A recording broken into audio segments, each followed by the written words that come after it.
Guys, saya ingin menjawab kenyataan-kenyataan pimpinan Parti Amanah Negara ataupun PAN, khususnya kenyataan Situs Seragam PAN yang melabelkan PAS sebagai lemah serta kenyataan timbalan Presiden PAN yang mendakwa kononnya politik walak PAS itu berbahaya. Saya berpendapat serangan berulang PAN terhadap PAS ini bukan analisis tetapi tabiat buruk mereka.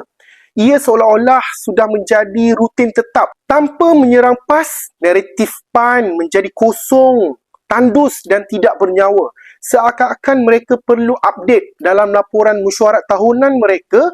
Jika tiada aktiviti yang mengkritik PAS, maka laporan itu dianggap gagal ataupun mereka sedang makan gaji buta sebenarnya. Saya melihat secara jujurnya mengkritik PAS ini seolah-olah telah menjadi job scope abadi kepada PAN di mana kerja yang perlu dilaksanakan secara konsisten dan berkala untuk dipersembahkan, dilaporkan kepada bos mereka, siapa lagi kalau bukan DAP.